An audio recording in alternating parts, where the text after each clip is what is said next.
Welcome to the session number 6 of Vedic Sandhya, meaning and practice. Last week, in the last session, we discussed the first out of the 3 segments of Sandhya related to knowledge, Jnana. Let's go through the slides and then I think it is easier to.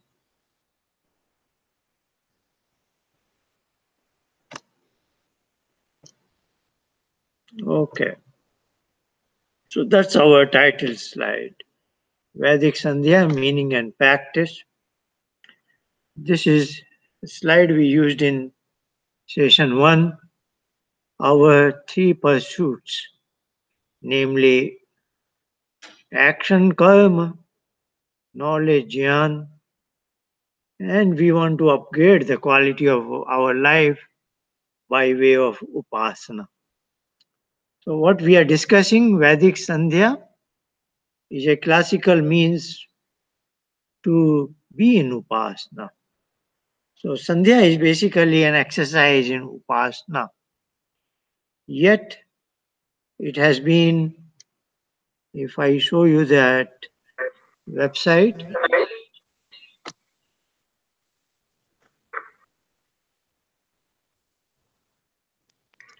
let me show you that website of the Sandhya mantras which we use often. Yes.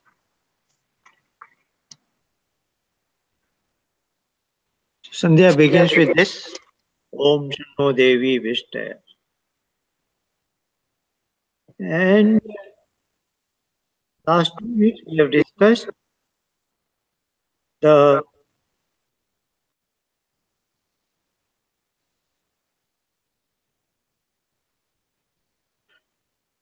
the knowledge part, and 2 weeks from today we were discussing the me in the universe, my various body organs, and then how they can be purified by the supreme consciousness who is behind their function. And then we came to the pranayama mantra. So that was a journey from the gross body to the pranic zone. And then a week ago, we looked at that same supreme consciousness has created the universe.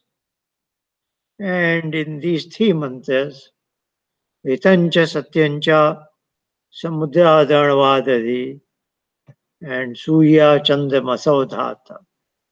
We discussed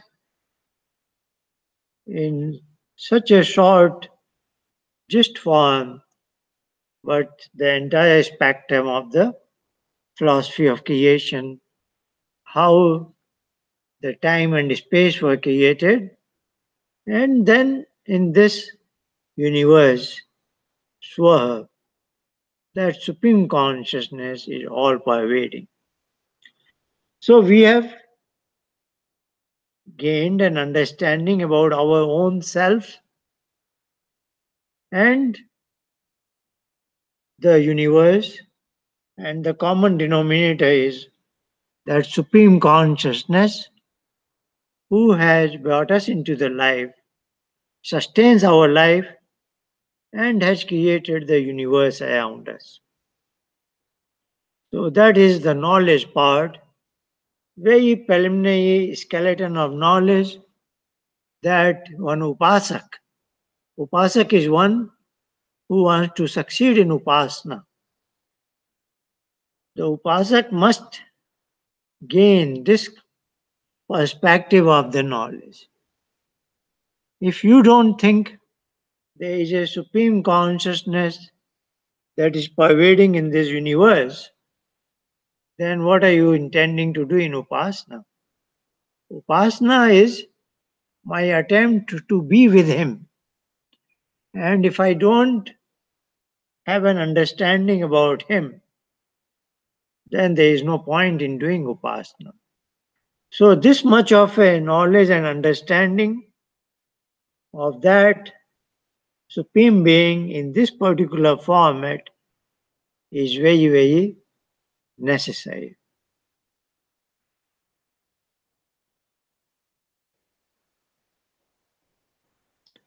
Let me see if I can experiment.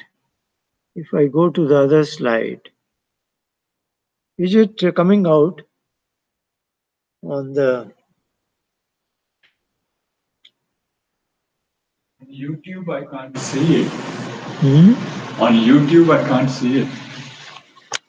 Nature not working. अच्छा कुछ आ नहीं है कुछ भी नहीं आ रहा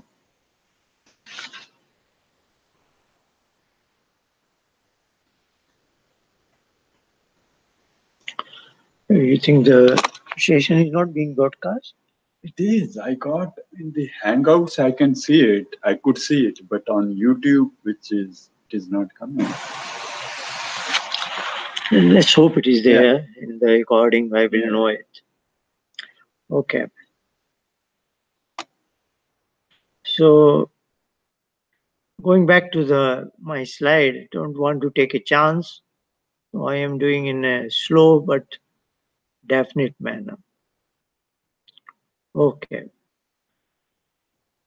So today we will start the second segment of the Sandhya mantras that are related to the karma part. So in the last 2 weeks we have covered the knowledge part, and today onward, which may take 3 weeks, 4 weeks, there are 6 mantras total. We will discuss various aspects of karma. Karma is very important. If my karma is actions are positive, then only I am qualified to do upasana. That is very important. If my day-to-day life is not functioning in the right direction, then upasana is not something for me. So I must dedicate my life in a very positive manner, and then only I will be likely to succeed in upasana. So let's look at a couple of slides in this direction. We have two words which sound similar, karma and dharma, humans versus others. So humans are uniquely different from all other things in the universe, and that's what we want to understand. Others may have more powerful motor organs. Others are, of course, these conscious beings, animals, birds, etc. They also have motor organs. They can walk or fly, and sometimes we know it, they walk faster than we do. And we can never fly alone, just like without aid of any instrument, but birds can easily fly. More important than this, others' karma are always aligned with their respective dharma.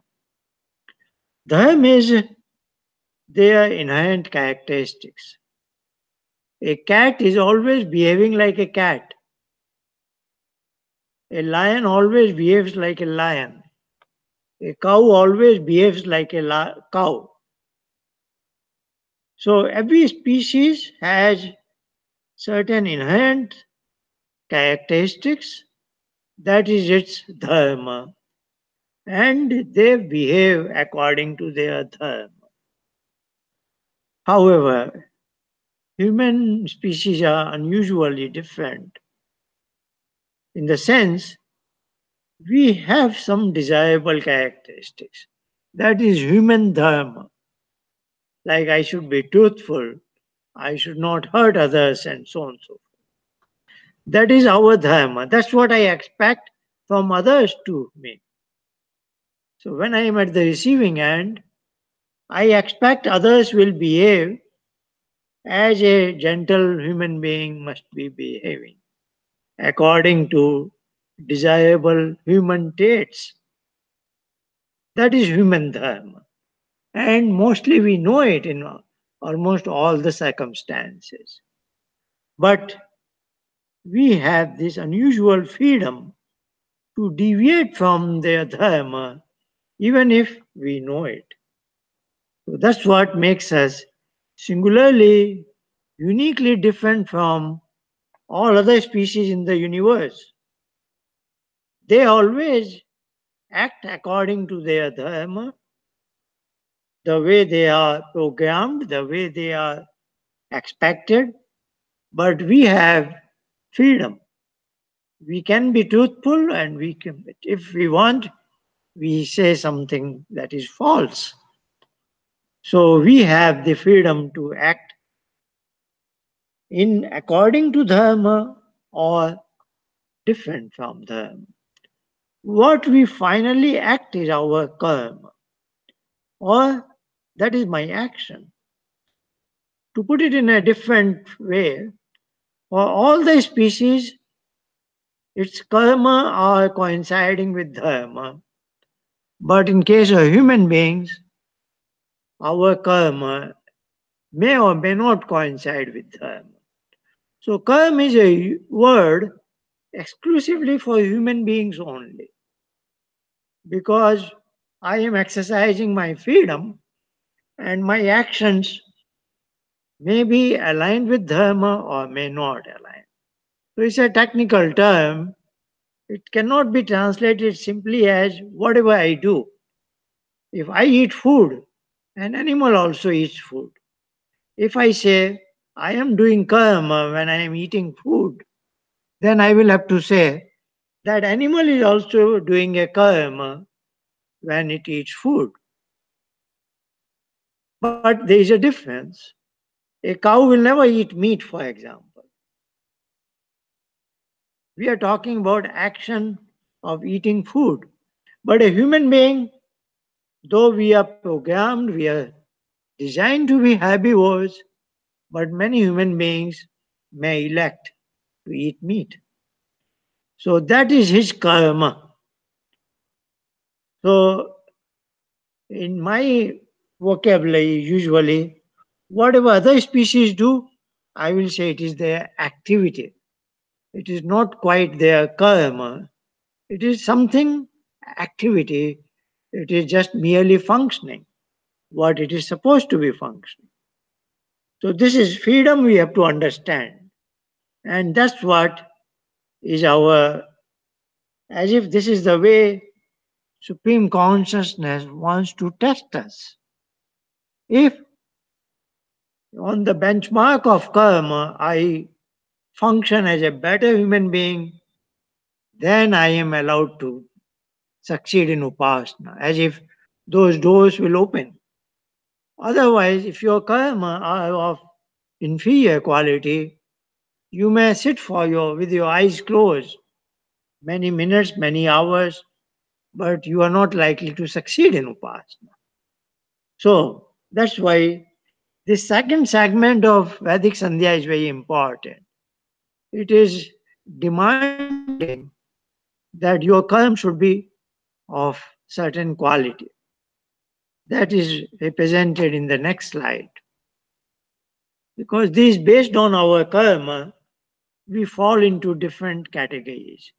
Now, again, karma can be seen as every human being has a choice of two kinds. One is our trade and practice. Somebody becomes a plumber, somebody becomes an electrician. That is his way of contributing to the society. So that is what is stated here.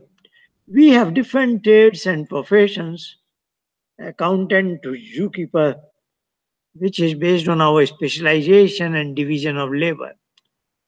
We have certain, every individual has certain knowledge and skills. Based on that, he chooses his profession. So that way, That is our karma, so to say.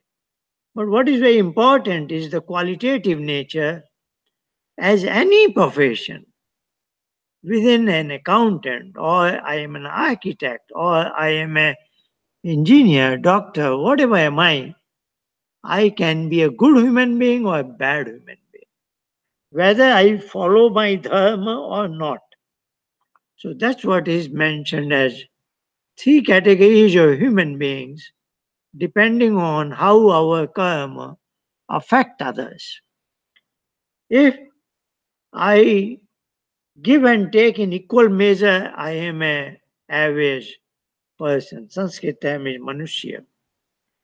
If I give less of goodness or give more of pain and suffering to others and take away their goodness, then I am in downslide, I am in Rakshas. And on the positive side, I am a Devata if I am giving goodness to others. So, and highest quality without expecting anything in return. That is possible only in human society, these categories. Average is Manushya, at a higher plane is Devata, and at a lower plane is Rakshas. Then again, the agency, the supreme consciousness who gave us this freedom wants to test us.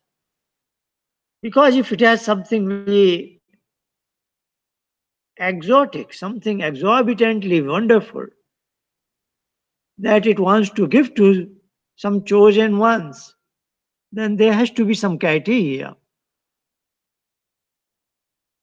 And that is the criteria. What is the quality of my life? What is the nature of my karma? If I am in this category, on the plus side, then I am likely to succeed in Upasana. So, as we enter into the second segment of Sandhya, we will be discussing this aspect and we will see that only if I am in this category will I be granted an audience with him, Upasana. And not only he is testing us, he is helping us up to the last moment. Suppose this is the meaning here. If we are on downslide, then conscience warns us. Suppose I am a human, average human being, but I have got some temptation and I want to fall down, go to adopt some inferior karma, then there is a conscience warning me, as if he is sitting within me and warning me by way of this is a triple warning system. Maharishi Dayananda writes Sanka, Bhaya, and Lajja. Doubt, fear, and shame. So he is warning me three times, one after another. Are you sure what you are doing is right? And trying to discourage me to adopt this line. And not only that, he is so wonderful. Every one of us does become a Devata. We naturally become a Devata as a parent. When I become a mother or father, I become a Devata. At least for my child, albeit in a small orbit of my family. With respect to my child, I want to give without expecting anything in return. So we want to appreciate his design. He has sent us into this world, given us the freedom. If there was no freedom, if we all were designed to become a Devata, it sounds like a good possibility, but then we would be another animal.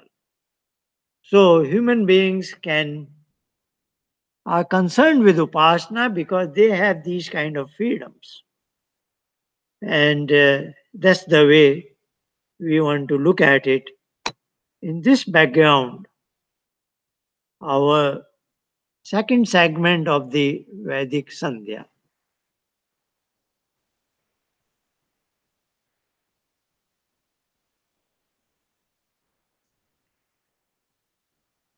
It begins from Om Pachi Digagniyati. These six mantras are pertaining to six directions, so to say, but that is very notional. Six notional directions that is applicable to any profession. So as we grow up, we adopt a particular profession for our livelihood. That's how human society functions. And we have relative freedom in choosing a profession, though there are limitations of our knowledge and skills. So we want to match our knowledge and skill and need of the society and then pick up a particular profession. Those issues will be discussed in these 6 months. So to excel in any profession, from Vedic point of view, six ingredients are required. So that's what will be explained in these 6 mantras. Notionally, looking at six directions. The first one is the front, then on my right side, then on my rear side, then on my left side, and then below me and above me. So we will take up at least one of these today. And if time permits, maybe two of them. Then I know it. Two mantras in one session is possible. But I want to give you the background that when this segment is over, because we have discussed the categories of human society, average is Manushya, downslide is Rakshas, and then if we are on the positive side, then we are Devata. And then you will see here, when we are done with this second part, then we will enter into the third segment of Sandhya, starting from this month. And here I want to show you that each of the mantra is mentioning one term, namely Dev. It is Devam Devatya, Devam Devatya. Is it not? The next one, Udutyam Jat Vedasam Devam Vahanti Ketava. Devam Vahanti Ketava. Dev and Devta are synonyms, same. Both words have the same meaning. Chityam Devanam Udgade. This is in plural and in Sashti, what is called genitive. But the word is same, Dev, Devanam. Then the next one, Tachakshu Devahitam. Devahitam. I've shown you all the four mantras called Upasthan mantra in the third segment of Sandhya is including the term Dev. And then comes the climax of Gayatri mantra, where also Dev is there, Bhargo Devasiti. What am I trying to say? Because now as we enter into the second segment of Sandhya in the direction of karma, our karma must be loftier ones so that we graduate to the category of Devata. Then only Upasana is valid. Otherwise, we are not qualified to succeed in Upasana. This is a very tough demand. Of course, anybody can recite these mantras. Anybody can close his eyes and spend 10, 15, 20 minutes seemingly doing meditation. But what is called upasana, when that consciousness takes you in his lap, that will not happen. So as I said, on some other occasions I have said, all other professions, say included in accountant to zookeeper, you can be a good in your profession even without being a good human being. But to be a upasak, That is what Patanjali Yoga is for. You have to be a Devta category. If you are not, it's not your business. So, but we should not be so much discouraged. That is the beauty of this whole exercise. More you do Upasana, more you attempt to do Upasana, first time maybe it is not working out, but if you are steadfast on it, you are dedicated, you are really want to succeed, then the help will come. It will come in a dual form. Your Upasana will succeed in a gradual manner, by and by, maybe very slow pace, but it will succeed. And as it succeeds, you are also becoming a Devata. So, success in Upasana is equivalent of being a Devata. And if today somebody says, I am a criminal, this is not my business. But even if a criminal wants to, genuinely wants to succeed in Upasana and begins to sit in this direction, then yes, we will be getting to the transformation as well as becoming a Devata, as well as being a Upasak. All this go together. So, success in Upasana is equal to being a Dev. That's what we have discussed. If you really want to become a Devata, transform yourself and do go through high quality of karma.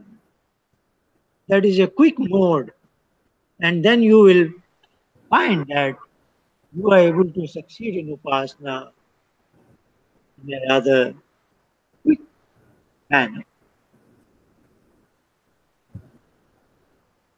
That's the inspiration we get from. Let's come to the first mantra in this series.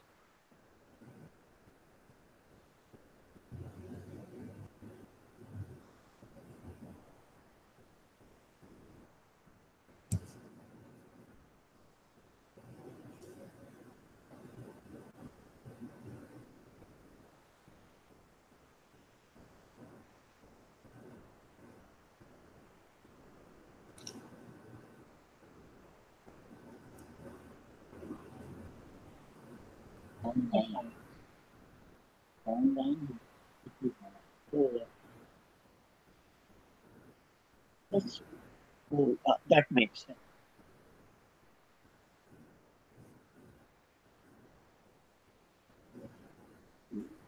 We have a gentleman in webinar mode. Can I request you to please check that your microphone is switched off? Interference is coming.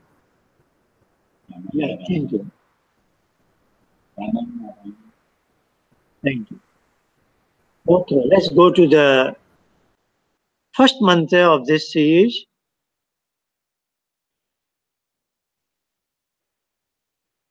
Om Pachi Digagniya Asito Rakshita Ditya Ishavah Tebhyo Namo Dipatibhyo Namo Rakshitibhyo Nama Ishubhyo Nama Abhyo Astu Yosman Dveshtiyam Vayam Dvishmastam Vo Jambhe Dadma. All the six mantras are in the same format. There are three parts here. Like in this one, it begins with Prachi, Divagniya, Arasito, Rakshita, Ditya, Ishava. This is part one. Then there is part two, Tebhyo Namo Dipat.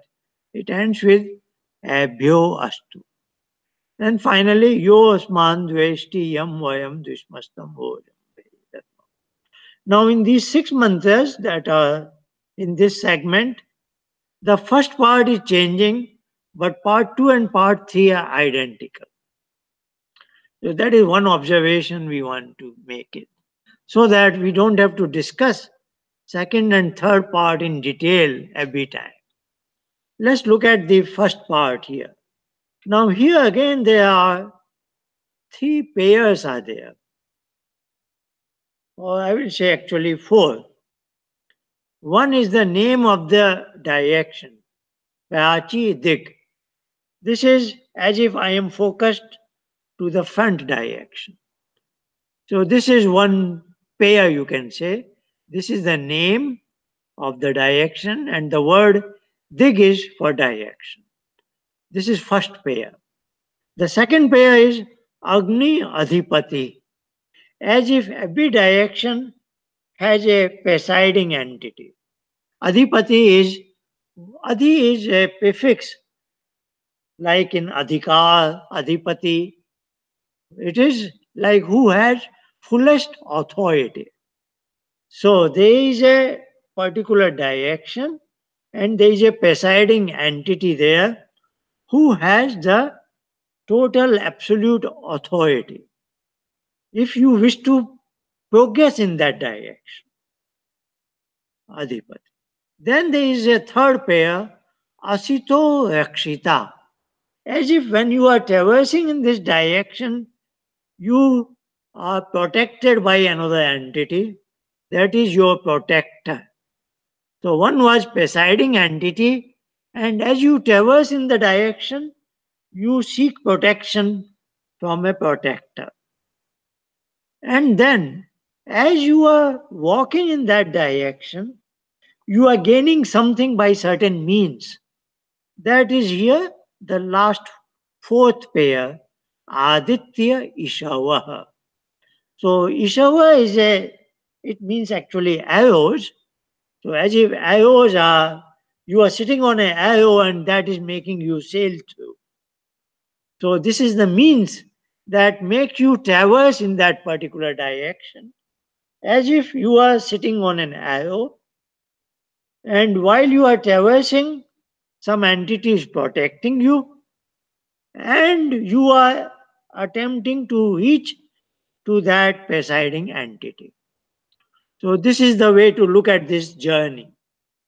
And there are six such journeys we ought to perform in order to excel in any profession you might have chosen, whether you want to be a physician or an architect or an engineer, IT professional, whatever it is. So this is relevant to all, and in a total sense that it will make you a devta also. So it will help you excel in your profession, and along with that, so you will be liked by your employers, your clients, and so on and so forth. And also, you become qualified to become a devta, and you become qualified for upasana. So let's look at it. Very first direction is the front. Whatever you have chosen, say last 20 years ago, I was an engineering professional. I was in research of combustion research as a combustion scientist. So what is the first thing that makes me combustion scientist? The knowledge of combustion science, is it not? So any profession you want to pick up, first is the specific knowledge of that profession, is it not? So the first foremost direction is dedicated to the knowledge. And who is the Adhipati, presiding entity of that knowledge? That is Agni. Agni is said to be Swapakash Swarup, self enlightening. So that is also the name. As you will see, all these names are basically names of that supreme consciousness. And what you are doing in this Sandhya, as you are scanning all these directions, you are telling your mind, look, I want to succeed in this direction. This is an important ingredient for success in my life, and thereby I need the help of that Supreme Being. So let me go to that Supreme Being. Otherwise, the mind thinks, oh, you should go to the library, you should go to the university. All that is fine. But even in a university class, 30 students are listening to the same professor. But it's not that all 30 gain the same level of understanding. Is it not? Somebody is very dull, somebody is very, very good. How come this wide spectrum? Because that's where the help of that supreme being comes. If his help is with you, you will be able to pick up the piece of knowledge and have a penetrating intellect to get to the root, to get to the focal point, and gain a depth of understanding. Otherwise, it is very superficial for most of the people. So that is the presiding entity in this direction is Agni. Agna, who is our guide. So all the knowledge is actually coming from that supreme being only. He is the originator for all the true knowledge. So when I am seeking knowledge, I need to recognize that fact that all the true knowledge comes from him. And we have an idea that in Sampajyat Samadhi, as I will succeed in Upasana, I will get new light of knowledge. I will be an enlightened person. So that's the recognition I am having now that the first and foremost direction is dedicated to Agni. Agni is a who emits light, is it not? So light and knowledge are synonyms, is it not? If somebody has got highest knowledge, we say he is an enlightened person, is it not? So light and knowledge are synonyms, and that is why the word Agni, which may mean fire as well, but in this context, it means the supreme being who is emitting the light of knowledge, and so much so, I will be benefiting from it. If I succeed in Upasana, I will become an enlightened person. Then the next pair was Asito Rakshita. Asito, is a negation. Sita is an unusual word. There is in Indian context, ancient history, there is a lady named Sita. Sita is the root is Sinya Bandhane. Siya bandhane. It's an interesting root. The English word sewing machine comes from that. Sewing machine, sewing is you have two pieces of fabric and you put them under the sewing machine and they get bound to one piece, is it not? That is what is called bandhane. Bandhane is binding it. So sewing machine, and Hindi we say a needle is called a sui. That also comes from that word.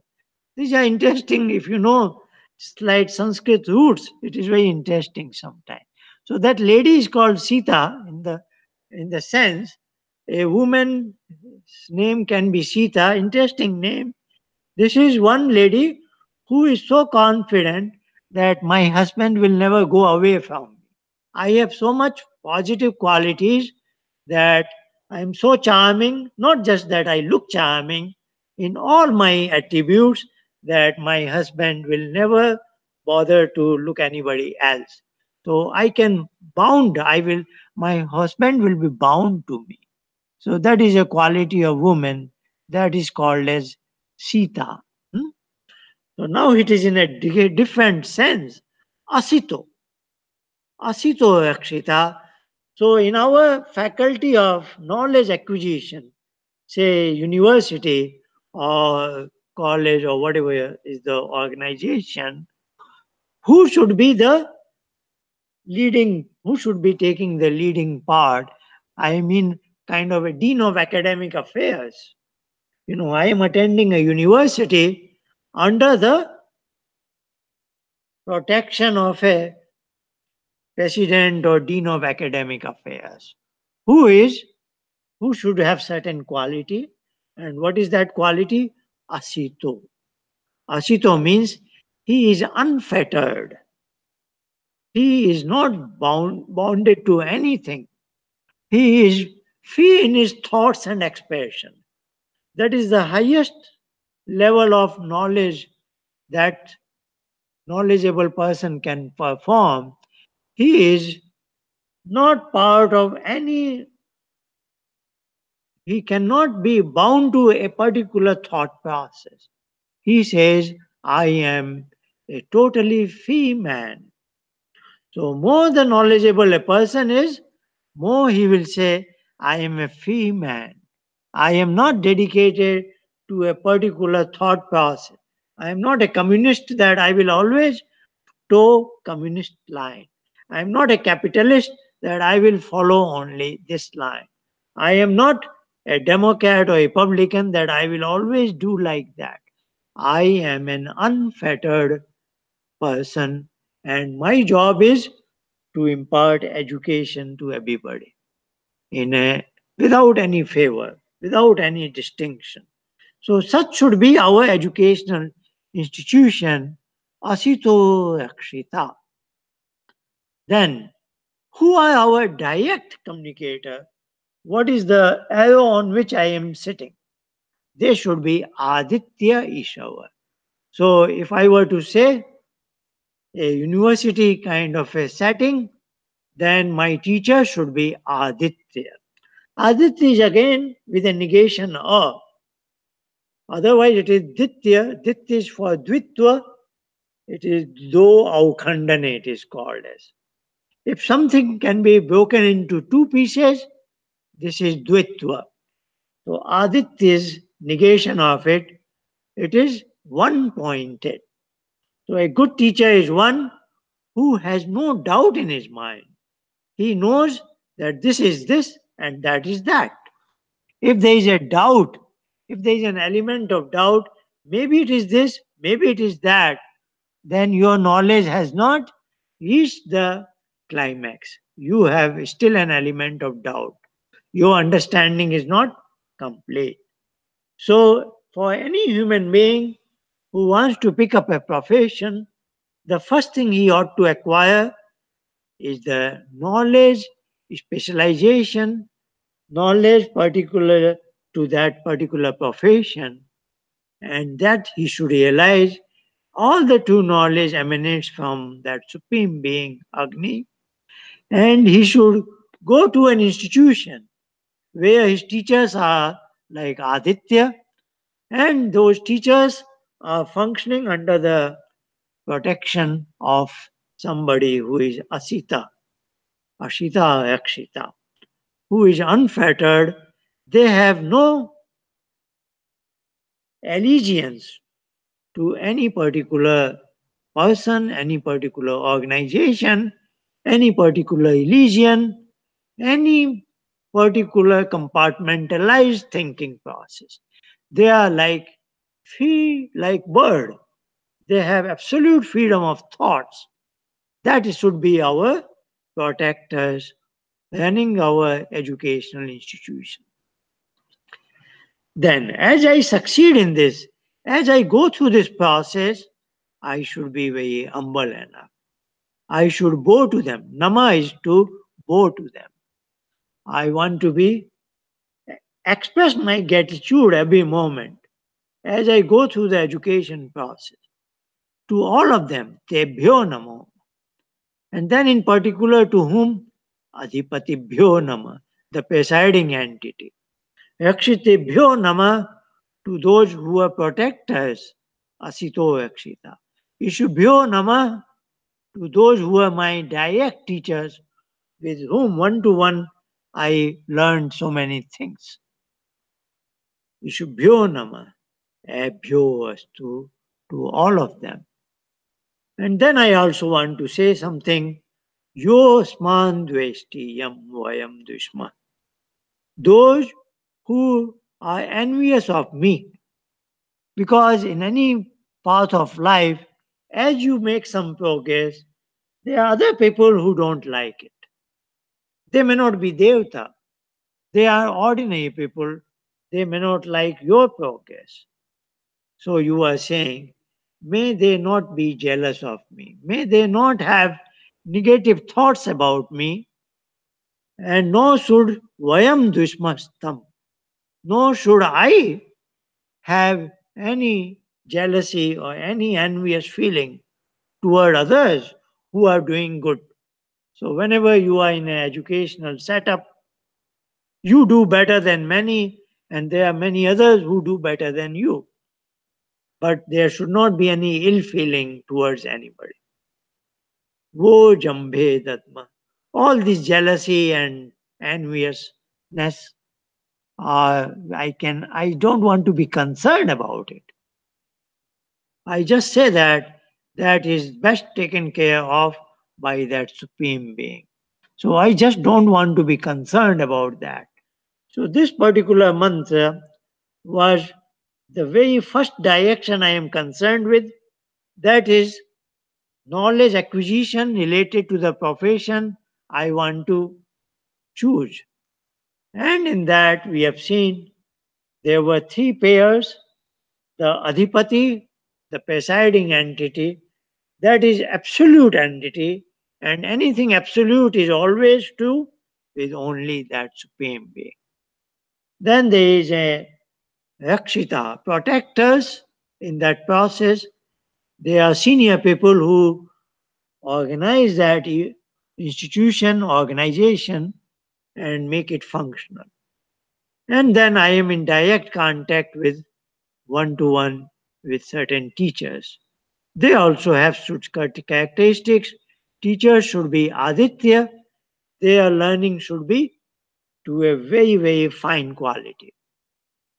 Then the protector should be not owing their allegiance to anybody, so that they can teach in a very free environment. And then, of course, everybody should be humble enough that all the goodness we inherit, we obtain, is coming from that Agni Adhipati, that supreme being. Let's look at the second mantra that also I think we can cover today. Dakshina Digindro. So the first was mention of Dakshin. Daksh is my right hand side. Dik is Disha, the direction. So now I am looking at what should be, these are notional directions, but they have certain meanings. So we'll see. Like the first one, the front of me, if you are in the morning, the very front is the sun is rising. The sun, as we have discussed, the light and knowledge are synonym, and sun is synonym with the light. Sun is the principal source of light for us. So there is some sense in that. Dakshina is my right hand, is my southern direction, and that is my right hand is usually my dominant hand. That is the action oriented. My skills are in the right hand. So, if assuming, of course, there are some people who are left handers, but assuming your dominant hand, principal hand is the right hand, then I will be writing through my right hand and not through my left hand. And if I attempt to write through my left hand, it won't be that easy. Because what has happened? Through the years of my life, I have practiced writing through my right hand. So usually my right hand has greater skill than the left hand. So the right hand is a symbolic of skill. So first ingredient in your profession is knowledge. Second ingredient is skill. Ability to transfer that knowledge into reality. If you are an engineer, like a combustion scientist, then you should be able to design a combustion chamber of an internal combustion engine and create a prototype and test it. All that will require skill. So, knowledge is theoretical knowledge, and skill is related to the practical aspect of the same knowledge. And that is said to be notionally in my right hand. So, the right side is that. Indra Adhipati. Here the presiding entity is Indra. Indra is another name of that supreme being. The word meaning of Indra is Adhipati, who is the presiding entity, who has the full authority. In that sense, even my tiny consciousness is also Indra, I think we have used the word indi somewhere in the segment 1. Indi is Sparshman. Indi is my organs. So they are of two kinds. Five sensory organs that bring knowledge to me. And five karmendriya, they are motor organs by which I perform action. The term Indi is interesting in the sense my tiny consciousness is in there, means he is the king of this whole dominion. So in the and in thee there is a connection that Indra is the owner of Indriyas, so to say. Is that okay? So here Indra Adhipati is of course Indra is valid for both that supreme being, he is the ruler authority of the entire universe, and I am my tiny consciousness is also in there. It has authority of my organs. So that is what is the meaning of in there. And it is significant in the direction of skill because if you have full command of your motor organs, then you can make an art better, make a, even like engineering action or welding or other engineering skills where you have to perform very minute work. It is very much desired that you have very good control over your body organs. So that is why the term here is in there. And how do you know it that somebody has excelled into it? So let's look at it. The Yakshita, the protector, should be have been referred to as Triyashchiyaji. Triyashchiyaji is an interesting term. The term Raja, as you know, is one who has authority, who has full command. Triyashchi is coming from Triyak, is curved. It is not a straight line, it is a curved line. An artist is good, not that if he can draw a nice straight line, if he can draw a nice curved line, is it not? So that is the criteria for one who has excelled in skill to the highest level. He will be referred to as Triyashchiyaji. And only they are valid to become our protectors. As I try to inculcate skills within me. And then who should be my teacher? They should be Pitaya Ishava. This is also interesting term. Pita is also like for Pita, the father. Of course, the father is, every father is willing to pass on his, even his secret skills to his child, is it not? He will not hide anything. Otherwise, in the society, a number of people may have patented their skills or may be hiding their skills. They don't want to share it with others because skills are not easily gained. They have to be passed on one to one, and it requires a lot of effort to gain certain skills from somebody who is very skilled person. So here the skilled person is one who is willing to pass on his skill to you. If you find such a person, he must be your father like figure. He must be holding you in love and affection like your father. Otherwise, he will not care to pass on to you, is it not? Because skill is something which doesn't come from books, it comes from trade transfer. He has to hold your hands and then show you, no, you should hold the pen like this, you should hold that particular tool like this, and not like that. Even if it is a sportsman skill, if you want to hold a tennis racket, some teacher has to tell you this is the right way to hold it, this is the right way to, wave it in this direction, and so on and so forth. These are certain things which cannot come from books, they come from one to one. And only a good person will pass on who in in whose eyes you are his beloved one. like a father or mother loves his or her child. They will never hide any skill.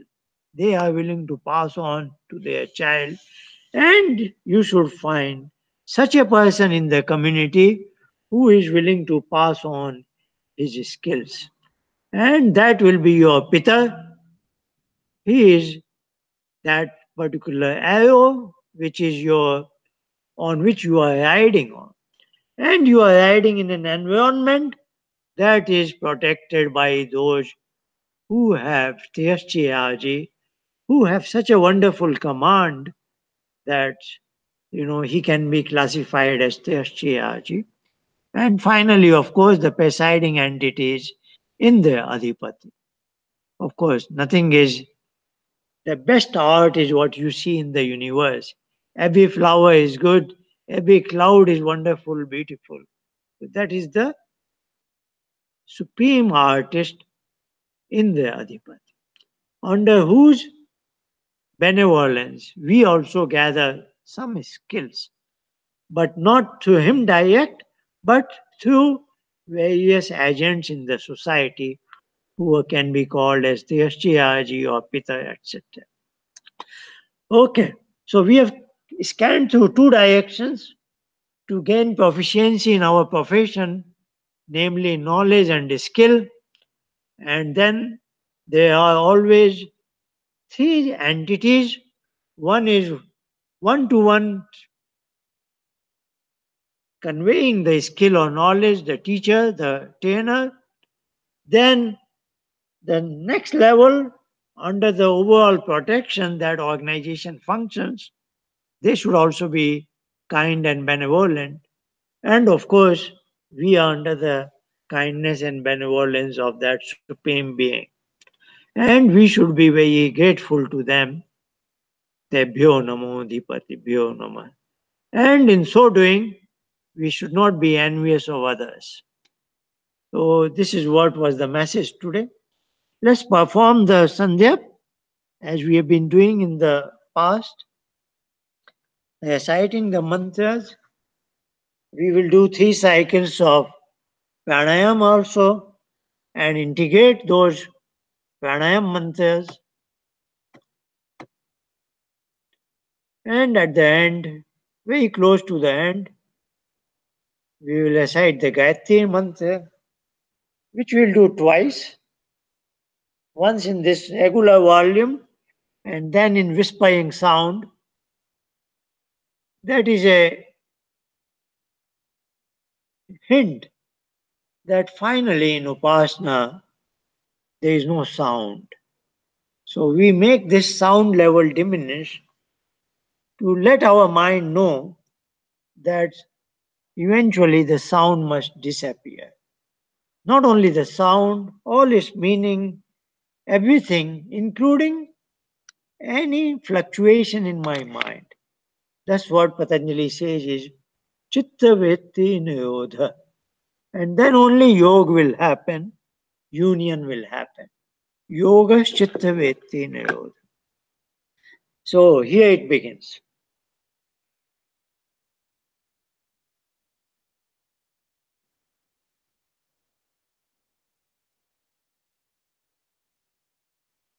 Om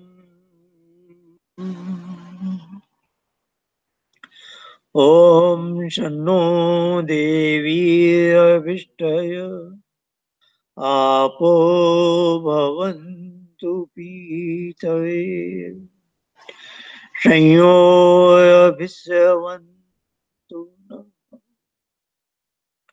Om Vakvak Om Prana Prana Om Chakshu Chakshu Om Shrotyam Shrotyam Om Nabhi Om Hidayam Om Kantha Om Shriya Om Baubhyam Yashobalam Om Kayatala Kayapishte ॐ भूः पुनः श्रियसि ॐ भुवः पुनः नित्ययो ॐ स्वः पुनः कण्ठे ॐ महः पुनः हृदये ॐ जनः पुनः नाभ्याम् ॐ तपः पुनः पादयोः ॐ सत्यं पुनः श्रेयसि ॐ खं ब्रह्म पुनः सर्वत्र ॐ भूः ॐ भुवः ॐ स्वः ॐ महः ॐ जनः ॐ तपः ॐ सत्यं. Let's perform 3 cycles of deep breathing called pranayam, each cycle with 4 phases, namely Rechak, Bahyakumbhak, Purak, Abhyantar Kumbh. And during the Bahyakumbhak, we will recite mentally the first 3 of them, and in Abhyantar Kumbhak, we will mentally recite this. But this is not hard and fast. Actually, at the onset of discomfort, we should move on to the next phase of the cycle. Here begins the pranayama. Deep breathe out.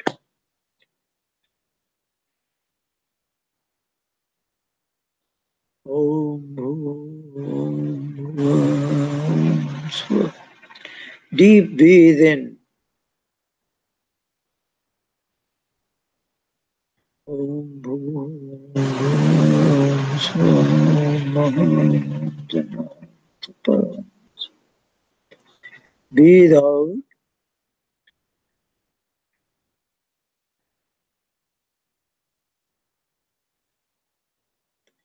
Breathe in.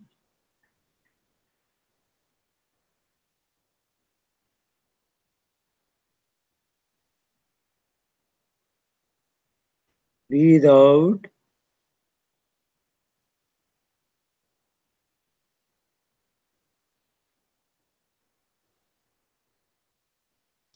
Breathe in.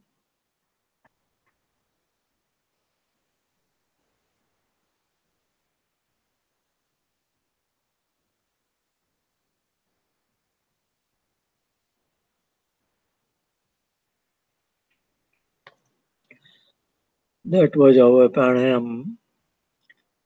Om. एतञ्च सत्यञ्च भिद्यात्तपसो अध्यजायत ततो रात्रजायत ततः समुद्रो अणवः ॐ समुद्रादणवादधि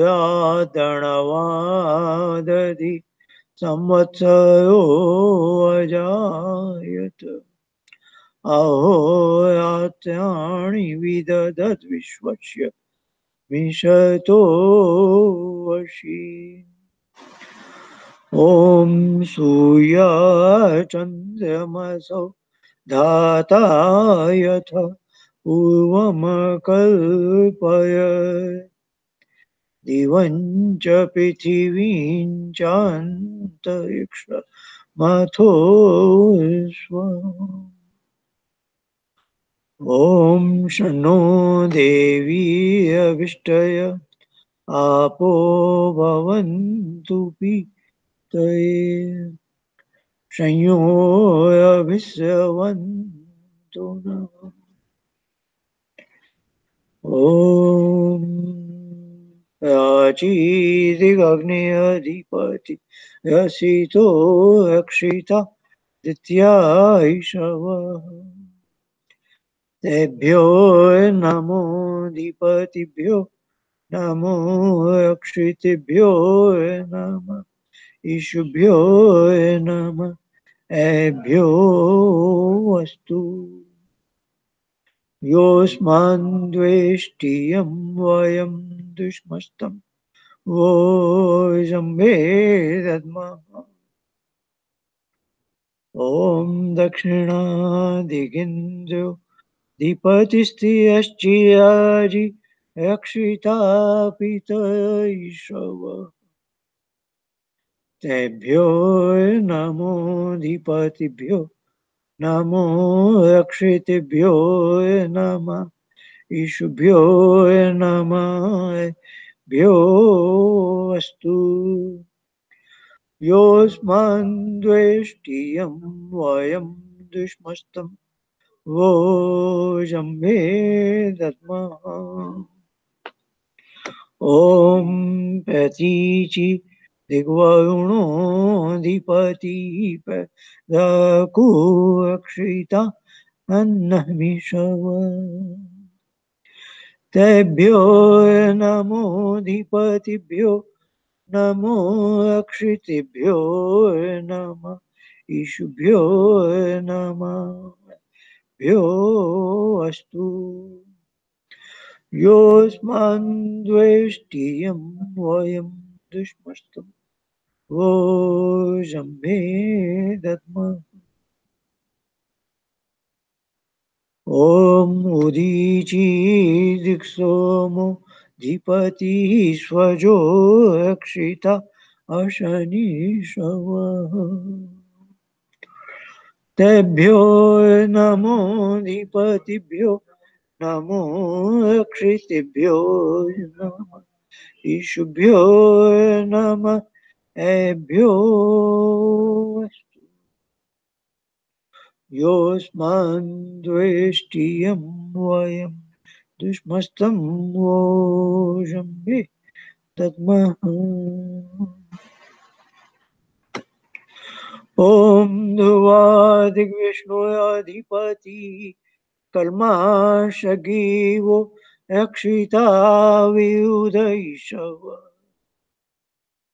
तेभ्यो नमोऽधिपतिभ्यो नमो रक्षितेभ्यो नमः ईशुभ्यो नमः भ्यो अस्तु योऽस्मान् द्वेष्टियं वयं दुष्मस्तं वोजम्बे दद्मः ॐ ऊर्ध्वा दिग्बृहस्पति अधिपति शुक्रौ रक्षिता वर्षमिष तेभ्यो नमोऽधिपतिभ्यो नमो रक्षितेभ्यो नमः ईशुभ्यो नमः भ्यो अस्तु योऽस्मान् द्वेष्टियं वयं दुष्मस्तं वोजम्बे दद्मः ॐ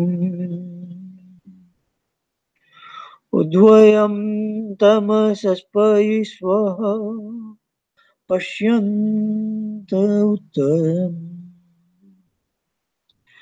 देवं देवत्या सूयमगन्मजो उत्तमम् ॐ उदुत्यं जातवेदसं देवं वहन्ति के तव दिशे विश्वाय सूयम् ॐ चित्यं देवानामुदगादनीकम्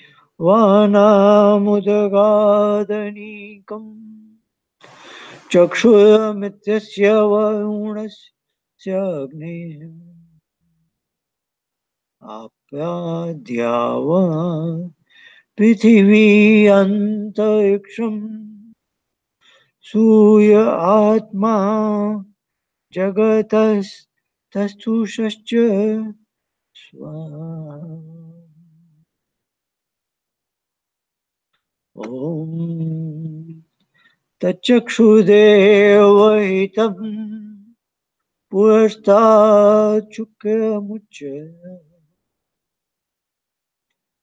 पश्येम सदर्शतम् जीवेम सदर्शतम्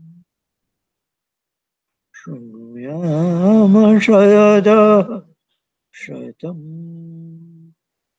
लभ्यवाम सदर्शतमदीनः श्याम सदर्शतम् भूयश्च सदर्शत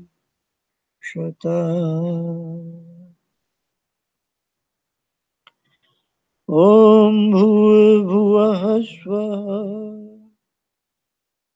तत्सवितुर्वरेण्यं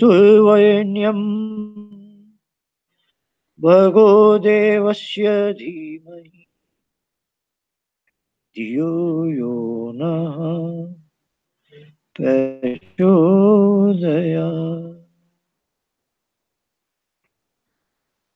ॐ भूर्भुवः स्वः तत्सवितुर्वरेण्यं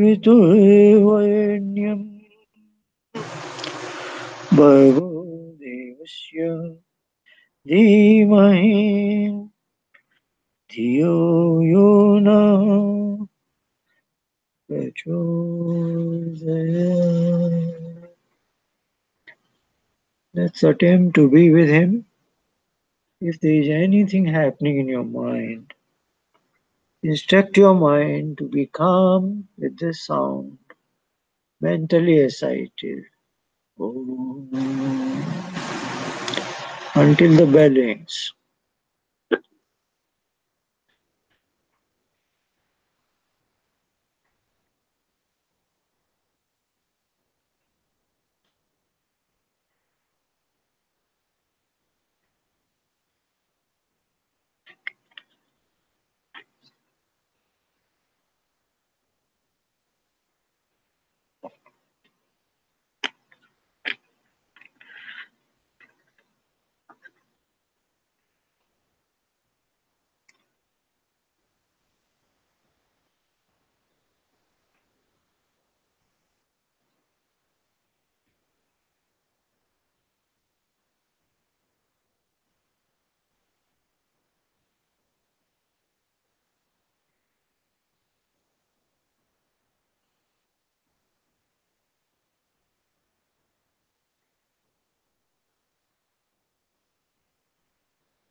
हे ईश्वर दयानिधे भवत्कृपयानेन जपोपासना कर्मण धर्मार्थ काम मोक्षाणाम् सद्यः सिद्धि भवेन्न। ॐ नमः शम्भवाय च मयो भवाय च नमः शङ्कराय च मयस्कराय च नमः शिवाय च शिवतराय च। ॐ शान्ति शान्ति शान्ति. That concludes our sixth session, and next week we will continue the segment of karma, the other four mantras of the second segment. Thank you. See you again.